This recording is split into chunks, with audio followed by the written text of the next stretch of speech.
ಮತ್ತೆ ಬಂದ್ರಾ? ಬನ್ನಿ ಇವತ್ತು ತಿಳ್ಕೊಳ್ಳೋಣ. ಕ್ಯೂರಿಯಾಸಿಟಿ ಅನ್ನೋದು ಒಳ್ಳೆಯದಲ್ಲ ಅನ್ನೋ ಮಾತು ಎಷ್ಟು ಕರೆಕ್ಟು ಅಲ್ವಾ?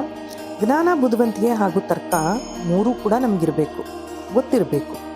ಇದಕ್ಕೆ ಒಂದು ಸಣ್ಣ ಉದಾಹರಣೆ ಕತೆ ಹೇಳ್ತೀನಿ. ಒಂದ್ಸತಿ ಒಂದು ಮೂಳೆಗಳ ರಾಶಿನ ನೋಡೋರಂತೆ 3 ಜನ ಹುಡುಗರು. ಅದರಲ್ಲಿ ಒಬ್ಬ ಹೇಳಿದ್ನಂತೆ ಅದನ್ನೆಲ್ಲ ಜೋಡಿಸ್ಬಿಟ್ಟು ಇದು ಸಿಂಹದ್ದು ಅಂತ. ಇನ್ನೊಬ್ಬ ಹೇಳಿದ್ನಂತೆ ನನಗೆ ಮ್ಯಾಜಿಕ್ ಗೊತ್ತು, ಇದಕ್ಕೆ ಜೀವ ಬರೆಸ್ತೀನಿ ಅಂತ.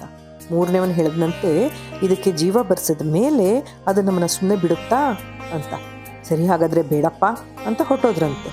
ಸ್ವಲ್ಪ ದೂರ ಹೋಗ್ತಿದ್ದಂಗೆ ಈ 3 ಜನಕ್ಕೂ ತಡ್ಕೊಳಕ್ಕಾಗಲಿಲ್ಲ. ಸರಿ, ವಾಪಸ್ ಬಂದುಬಿಟ್ಟು ಅದಕ್ಕೆ ಜೀವನೂ ಬರೆಸಿದ್ರು.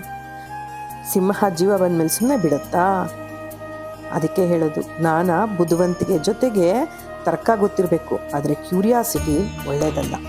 All the best.